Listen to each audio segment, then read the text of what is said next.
BRS రజతోత్సవ సభ కేసీఆర్ గారి speech కొత్త సీసాలో పాత సారా మాదిరిగా ఉసూరు మనిపించిన పరిస్థితి మనం అందరం ఇప్పటివరకు చూసినాం.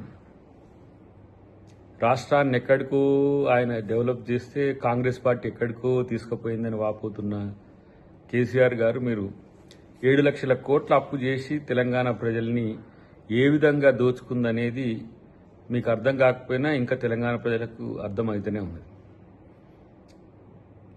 మీరు చెప్పిన ఏ పథకాలు చేయలేదని చెప్పిండ్రో ఆ పథకాలకు సంబంధించిన సమాచారం కూడా మీ దగ్గర లేకపోగా ఈరోజు రైతు రుణమాఫీ నుంచి, ఉచిత కరెంట్ నుంచి, ఉచిత గ్యాస్ బండ నుంచి, ఉచిత బస్సు నుంచి మొదలు పెడితే ఇవాళ పెద్ద ఎత్తున రాజీవ్ యువ వికాసం పేరు మీద స్టార్టప్స్ సంబంధించి కానీ ఇతరాతర కార్యక్రమాలు ఇవాళ మేము చేస్తున్నవి మీ కళ్ళకు కనపడలే.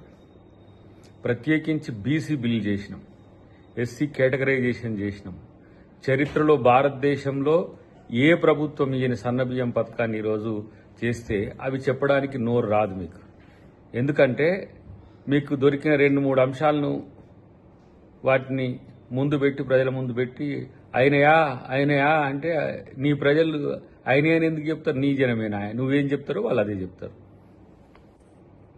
ఇవాళ రాష్ట్రాన్ని ఆర్థిక అధోగతి పాలు చేసి ఆర్థిక విధ్వంసం వైపు నువ్వు తీసుకపోతే దాన్ని గాడిలో పెట్టుకుంటూ తెలంగాణ ప్రజలకు ఒక సంరక్షకుడిగా ఇవాళ రేవంత్ రెడ్డి గారు చేస్తున్న ప్రయత్నం మీలాంటి వాళ్ళకి కనబడదు. ఎందుకంటే మీరు ఫామ్ హౌస్లోనే ఉంటారు కాబట్టి మీకు మీ మీడియా, మీ సోషల్ మీడియా, మీ ఇన్ఫ్లుయెన్సర్స్, మీ ప్రాపగండా టీం చెప్పిందే మీకు తెలుస్తుంది.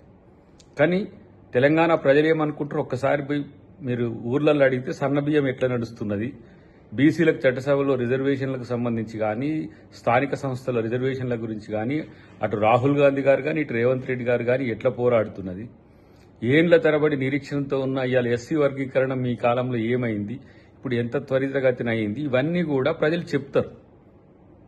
ఇలా మీకు దమ్ముంటే ఉచిత బస్సు మీకు అబాసు పాలైనట్టు కనిపిస్తుంది కదా. మీరు ఉచిత బస్సు ఇవ్వడం అనేది తప్పు అని చెప్పేసి మీరు రెజల్యూషన్ చేయండి. ఉచిత గ్యాస్ 500 రూపాయల గ్యాస్ సిలిండర్కి ఇవ్వడం తప్పు అని చెప్పి మీరు రిజల్యూషన్ చేయండి. 200 యూనిట్ల వరకు కరెంటు ఉచితంగా ఇవ్వడం తప్పు అని చెప్పి రిజల్యూషన్ చేయండి. ఉద్యోగాల కోసం ఇలా వెంపర్లాడుతున్న యువతకు మేము ఇలా 52,000 పైచిలకు ఉద్యోగాలు ఇచ్చినాం. ఇప్పుడు 32,000 పైచిలకు ఉద్యోగాలకు నోటిఫికేషన్ వేసిండ్రు. ఈ రిజర్వ్ మీ ముఖాలకు 5 సంవత్సరాల కాలంలో మీరు చేసింది ఏందో మీరు ఆత్మపరిశీలన చేసుకోండి. పరస్పరం ఏమంటారు కదా, స్వయం డబ్బా పరనింద, ఇది తప్పితే మీ దాంట్లో ఏముందనేది మీరు ఆలోచించుకోవాల్సిన సందర్భం వచ్చింది. నీ ఒక్కని స్పీచ్ కొరకు ఇన్ని రోజులుగా తెలంగాణలో ఉన్న మీ పార్టీ నాయకులను, అటు వరంగల్లో ఉన్న వాళ్ళని ఎన్ని తిప్పలు పెట్టిండ్రు. ఎడ్ల బండ్లు అన్నారు, సైకిళ్ళు అన్నారు. మీ ఒక్కరి స్పీచ్ కొరకు ఇన్ని రోజులు వినలేదని చెప్పి కొత్తగా ఏదో మాట్లాడుతుండ్రని చెప్పి అలా వరంగల్ ప్రజలనే కాదు తెలంగాణ ప్రజలంతా కూడా హింసరాజుగా హింసించిన మీ యొక్క స్పీచ్ చూస్తే ఇంకెప్పుడు మీరు మారుతారు?